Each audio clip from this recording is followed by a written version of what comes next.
Beauty అందరికీ తెలుసు కనిపిస్తుంది, టాలెంట్ కూడా సినిమాల ద్వారా కనిపిస్తుంది. కాకపోతే తనలో ఉన్న బ్యూటీ ఏంటంటే ఇక్కడ ఏమనిపిస్తే ఇక్కడ నుంచి బయటకు వచ్చేస్తుంది, అదనమాట. అది మోస్ట్ బ్యూటిఫుల్ అని చెప్పాలి. అందరూ నీలాగే బ్యూటీ అనుకుంటే బాగుంది. బీస్ట్ అనుకుంటున్నారు అందరి విశ్వక్ సేన్ చెప్పినట్టు అందరినీ హ్యాపీ చేయడానికి మనం ఏమన్నా బిర్యానీనా ప్లీజ్. ఓ అన్నారా? అందరికీ నమస్కారం. చాలా రోజులైంది.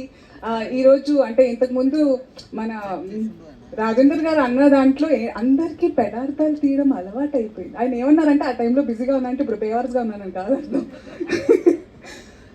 సో నేనేం చెప్పొస్తున్నానంటే it's been really long and I felt ఈరోజు మా మీడియా ప్రతినిధులందరూ చాలా రోజులకి అమ్మయ్య వచ్చింది మళ్ళీ బ్రేకింగ్ న్యూస్ ఏమో వస్తుందని మంచి పాజిటివ్ ఎనర్జీతో స్మైల్ చేసి వెల్కమ్ చెప్పారు నాకు అందరూ. I hope I disappoint you today. Anyway thank you so much. ఈ సినిమా మేమందరం చాలా నమ్మి ఒక విషయం ఏంటంటే చెప్దాం అనుకున్నాను నేను. పదే పదే ఒకటే విషయాన్ని అస్తమానం చెప్తూ ఉంటే దాని బరువు తగ్గిపోతుంది అంటారు, అందుకే దాన్ని లైట్ తీసుకుంటారు. కానీ why don't we have a reverse psychology? Press చేస్తున్నాము, ఇప్పుడు వృక్షో రక్షతి రక్షిత అంటున్నాము, మెసేజ్ ఓరియంటెడ్ అంటున్నారు అని అనుకోకుండా ఒక విషయాన్ని పదే పదే ఎవరన్నా చెప్తున్నారంటే దాని బరువు పెరగాలి అని నేను అంటాను. దాన్ని లైట్ తీసుకోకూడదు. We all have survived the pandemic.